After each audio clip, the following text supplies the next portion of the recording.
ദൈവത്തിന്റെ പുരോഹിതനായിരുന്ന മെൽക്കിസദേക്ക് അപ്പവും വീഞ്ഞും കൊണ്ടുവന്ന് അബ്രഹാമിനെ ആശീർവദിക്കുന്നതാണ് ഒന്നാം വായനയിൽ.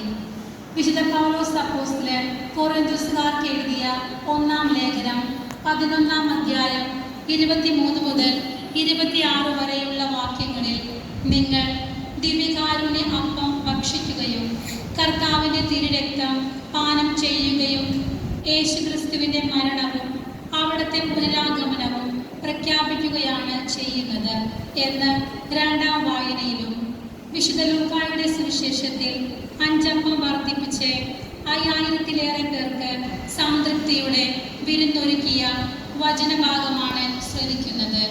വായനയ്ക്കായി ഒരുങ്ങിയിട്ടുള്ള ശ്രേയസ് ലിപ്സൺ, ഔറിൻ റെനി, എസ്റ്റൽ റോസ് എന്നിവർ വിശുദ്ധ അൾത്താരയിലേക്ക് പ്രവേശിക്കുന്നു. നമുക്ക് പ്രാർത്ഥനയോടെ ഇരുന്ന് വചനഭാഗങ്ങൾ ശ്രവിക്കാം.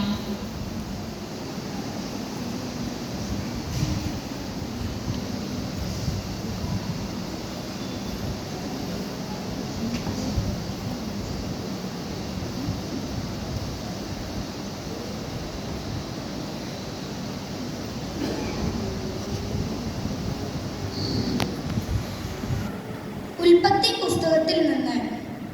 സാലേം രാജാവായ മെൽക്കിസദേക്ക് അപ്പവും വീഞ്ഞും കൊണ്ടുവന്നു.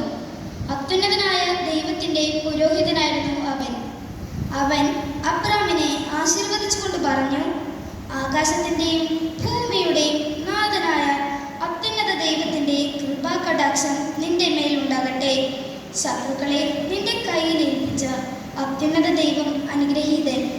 അബ്രാം എല്ലാറ്റിൻ്റെയും ദശാംശം അവന് കൊടുത്തു. കർത്താവിൻ്റെ വചനം.